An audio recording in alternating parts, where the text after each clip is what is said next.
Olá pessoal, sejam muito bem-vindos ao nosso canal. Hoje vamos mergulhar fundo em uma das histórias mais sombrias e misteriosas do sertão cearense. Uma que até hoje causa arrepios em quem a ouve. Estamos falando do caso que ficou conhecido como os Bruxos de Iguatu. Preparem-se, porque essa história envolve segredos, rituais macabros e uma série de desaparecimentos que abalaram a pacata localidade de Suaçurana, na zona rural de Iguatu, Ceará. Tudo começou no início da década de 1990. A vida em Suaçurana era tranquila, marcada pelo trabalho na roça e pela forte religiosidade popular.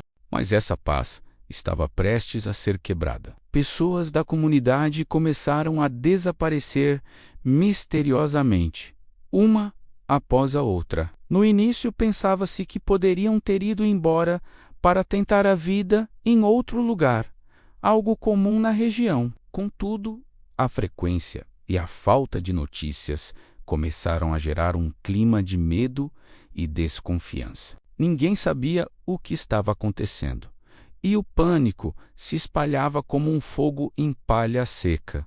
O medo tinha um alvo. As suspeitas da comunidade logo se voltaram para um grupo de homens que vivia de forma isolada e era conhecido por praticar rituais estranhos. Eram eles Francisco de Assis, conhecido como Chico Belo, seus filhos Francisco e Cícero, além de um amigo chamado Manuel. Eles eram vistos com desconfiança.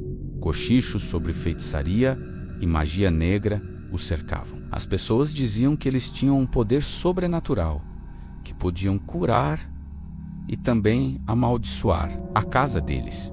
Um simples casebre de taipa tornou-se o epicentro do terror local.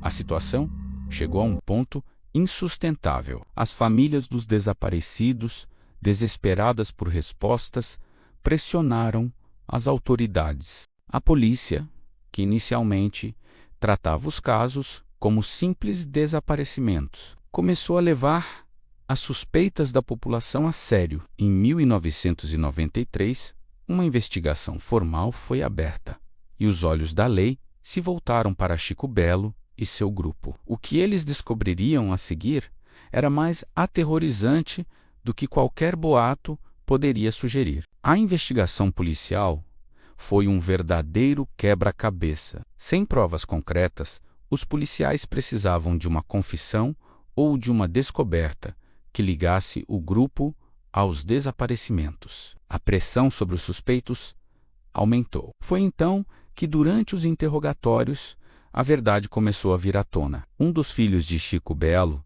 em um momento de fragilidade, quebrou o silêncio e confessou. Ele não apenas admitiu os crimes, mas também levou a polícia até o local onde os corpos estavam escondidos. A cena que os policiais encontraram era de um filme de terror. No quintal da casa da família, enterrados em covas rasas, estavam os restos mortais de várias das pessoas desaparecidas. A comunidade, que acompanhava tudo de perto, ficou em estado de choque. O que antes era apenas um boato assustador, agora se tornava uma realidade macabra e brutal. A Casa dos Bruxos era, na verdade, um cemitério clandestino. A descoberta foi um marco na história da cidade e expôs a face mais sombria daquela comunidade. Com a descoberta dos corpos, os detalhes dos crimes começaram a surgir. Segundo as confissões, as vítimas eram atraídas para a casa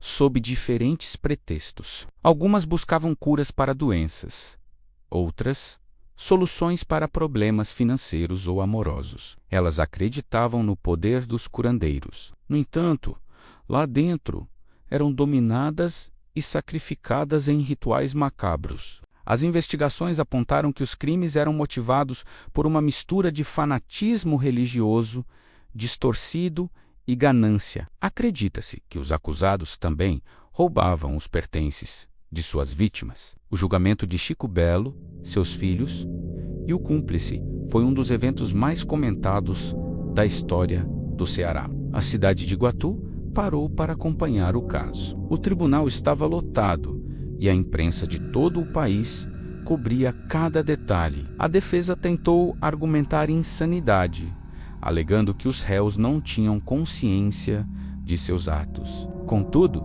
a promotoria apresentou as provas contundentes: os corpos, as confissões e os testemunhos da comunidade que vivia aterrorizada. A acusação foi implacável, retratando os réus como assassinos frios e calculistas que se aproveitaram da fé e da vulnerabilidade das pessoas para cometer atrocidades. Eles não eram curandeiros, e sim predadores. A sociedade clamava por justiça e a tensão no tribunal era palpável. As famílias das vítimas, presentes em todas as sessões, buscavam um encerramento para seu sofrimento. Ao final, a justiça foi feita. Todos os envolvidos foram considerados culpados e condenados a penas que, somadas, ultrapassavam décadas de prisão. A sentença trouxe um alívio para a comunidade de Suaçurana e para toda a região de Iguatu. O caso serviu como um alerta trágico sobre os perigos do fanatismo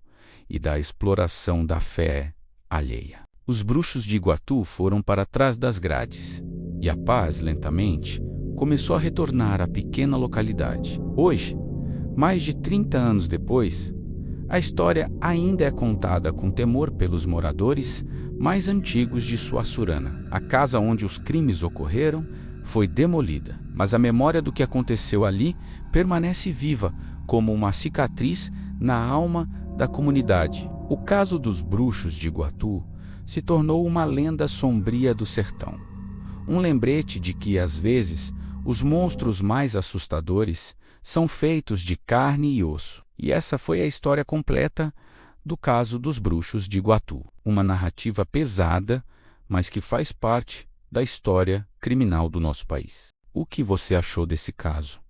Já tinha ouvido falar sobre ele? Deixe seu comentário aqui embaixo.